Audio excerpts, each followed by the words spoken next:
We have some COVID numbers here. This is from Fox News. COVID cases among migrants in the Rio Grande Valley sector surge 900% as border numbers continue to rise. Lora, I thought the Biden administration was gravely concerned about coronavirus.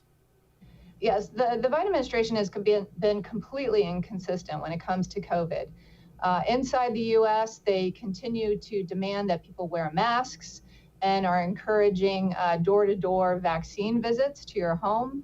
And yet they have been cavalier with letting illegal immigrants cross the border, whether they have COVID or not. And this jump in positive cases was imminently predictable.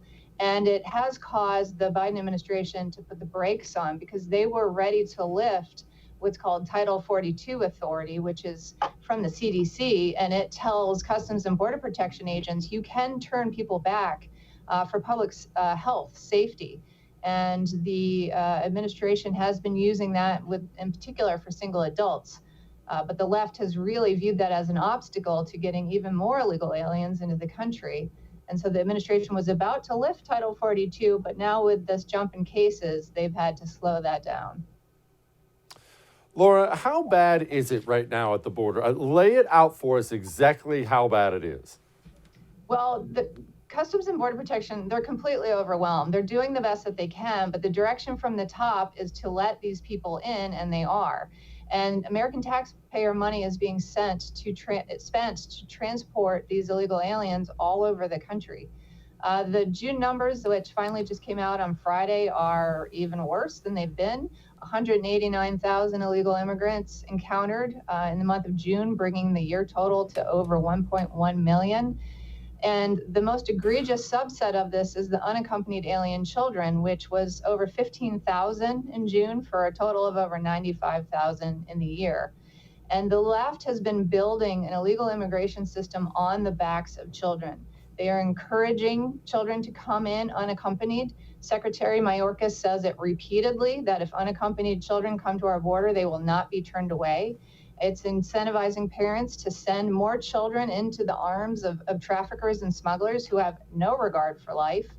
And it's a very dangerous journey. Then in a few years, they will say, we need to give those aliens who came in as children green cards.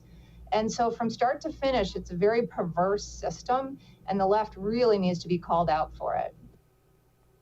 Lora, I mean, I'm trying not to be over the top here, but this frankly sounds impeachable. This sounds like you're blatantly violating the safety and security of the United States of America. How am I supposed to look at this any other way? Intentionally opening the border, inviting people in, allowing them to pour in, this is impeachable. It is completely picking and choosing which laws to enforce and which laws to ignore. And this administration doesn't like our immigration laws, and they are deliberately choosing not to enforce them. And a president swears an oath to protect American citizens. That's job number one. And this president is not doing so. He continues to put Americans last and putting illegal aliens first. And so American citizens need to speak up regularly and loudly to express their opposition to this. All right, Lora, you wrote a piece about a path to citizenship. Should we do a path to citizenship? What that means is amnesty. It's giving green cards to people who are here illegally.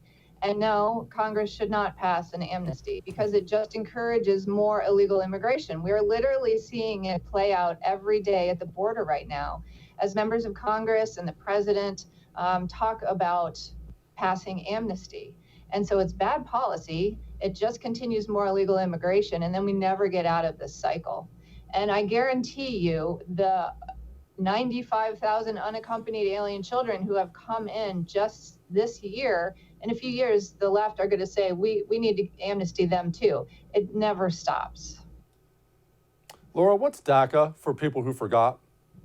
So it stands for the Deferred Action for Childhood Arrivals. And this was a program that President Obama created out of thin air by Secretary of Homeland Security Napolitano signing a memo.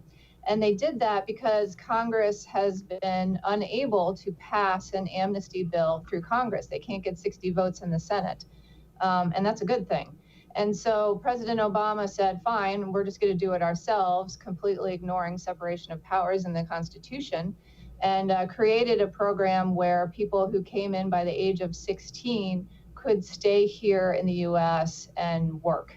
On last week, a federal judge in Texas ruled that the DACA program was illegal. And so new applicants for the relief cannot have their cases adjudicated, and this is going to continue in the court system. Hey, thanks so much for watching The First on YouTube. If you liked what you saw, go ahead and like and subscribe. You heard me. Like it, subscribe. You'll get a lot more of it and a lot more of me. Thanks.